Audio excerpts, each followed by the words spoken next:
Greetings, visionaries. This is your host, the INFJ Visionary. Well, yes, I was scanning the feed with the old INFJ search, and I have to say, boy, are we an audience or what? So many people are creating content. I don't know if there's any money in it. I probably will never know. I'm just an INFJ that wanted real content, good stuff. What I thought was good. Anyway, moving on. I did see one that was about why the world drains us, and I thought that's pretty good because it does. It can do, but I have insights for you as to how to avoid that. I think the first way the world drains us is if you got to go, punch in and work a regular job. I don't think now there's I can only speak for myself, but that's what I'm always doing, and if you can relate, great, and maybe you can relate to some of it. Um, I think INFJs are ideally entrepreneurial. We should be because we are generally independent thinkers. We have a vision. That's one of the reasons the channel is called the INFJ Visionary. We have visions of things, and many of those could be very profitable, very successful.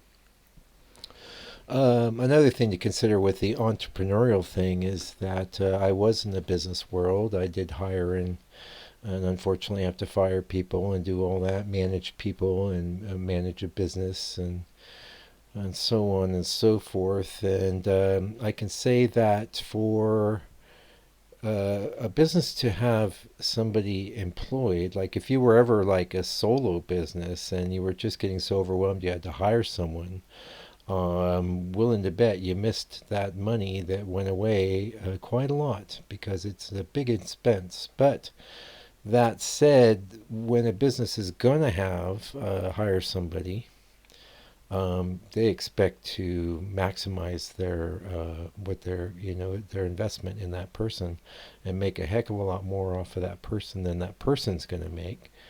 And so as far as the entrepreneurial thing goes, it's good to keep that in mind. You don't necessarily have to generate a mountain of income just to make enough money to survive.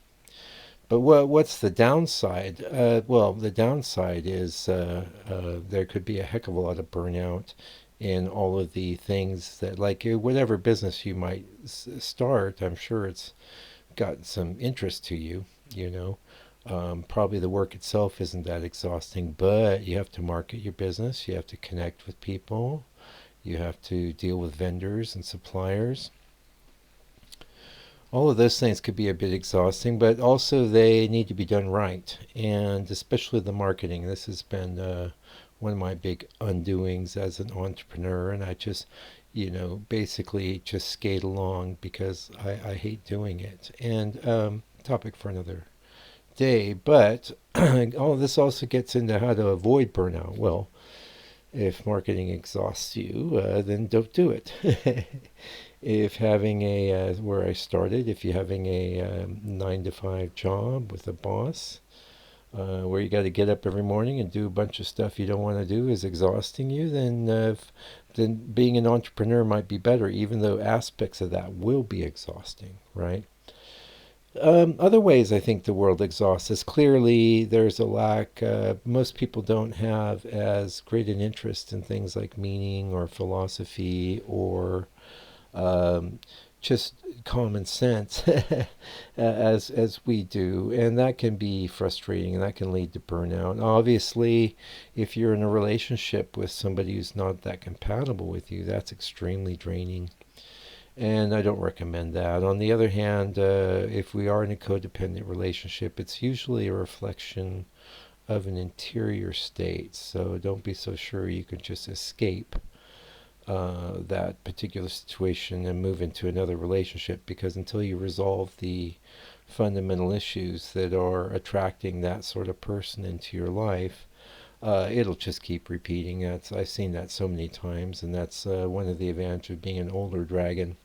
I've just seen it with friend after friend over the years. And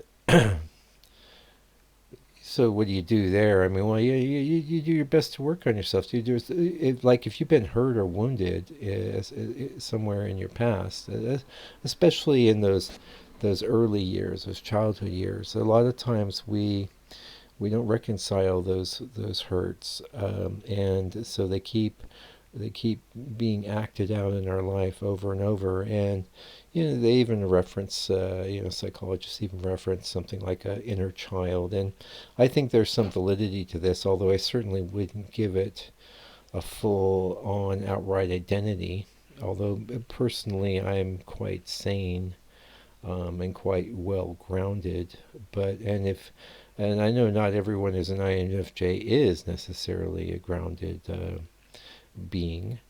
You might be a fairly high strung, and you might need some psychotherapy. You might need to have, you might have had a ton of childhood trauma, and so your inner child or children are pressing on you and messing you up all the time. It might, in a case like that, it might be good to um, have a conversation with them, give them names, and bring it all out in the open. But this is the thing about psychology. I don't think bringing up past trauma and reliving it is valuable for its own sake. As a matter of fact, oftentimes when I contemplate some past traumas, it really, like I had a temple guardian that passed away, and I saw some little movies of one of his last days not that long ago, and it just grabbed my heart and squeezed it. It was painful, and I hadn't experienced that pain for quite a while. Was there any value in that? I don't know. I don't think so. But that said, it's getting back to the bigger point. Don't run away from trauma, especially if it's trauma that's acting itself out and leading you to fail or leading you to loop. Anyway, back to burnout. So, yeah, trying all the time and failing, that can burn you out. But you know what? If you're trying all the time and failing, then I think a good solution for that is not to stop trying, but to reframe failure as a good thing. Like every time you try to do something and it doesn't work out, think, great, I know that doesn't work. That sort of attitude. And you might think, wow, that's some Pollyanna stuff, visionary. We don't want that. I'm not saying to get nutty with it. I'm just saying that the value of the reframe is very, very high. Okay, especially with failure. You can't be great at anything without failing a lot. So you need to be comfortable with failure if you want to get anything significant done. Now, maybe you don't care about getting anything significant done. You just want to make it through, which is fine. That's fine. Whatever you want to do is all good. I mean, look around you. There's a lot of people. They're all having an experience. And who's to say that your experience is any more valid or significant than theirs to anyone but you? And it should be to you because you're the one who's living it. I had just last minute here, I was having a bit of a philosophical / spiritual conversation with someone the other day, and I was expressing my disdain for some of the Eastern religions because I feel that essentially they're nihilistic. They hollow out meaning. They can't answer the big questions like, why are we here? What is the purpose of existence? They're kind of content to go, well, you're one division of the Great One, and you don't have any actual real significance, so don't worry about it. Everything's an illusion. Then why is it here? What's going on? Anyway, I was expressing that idea to my friend, and what I told her was that I'm not nothing, I'm something. Oh, da da da da da. And this is where the Eastern religions let them get all hung up on what that something is. I don't know what the something is. Right now, I'm a dragon. But is that a real enduring thing? I don't know. It doesn't really matter. I am something, though, and if I'm not this something, I'm another something. So don't deny the value of your somethingness. And watch out for the burnout, and take steps. How about that? Anyway, until I come back in a day or two, Keep on keeping on.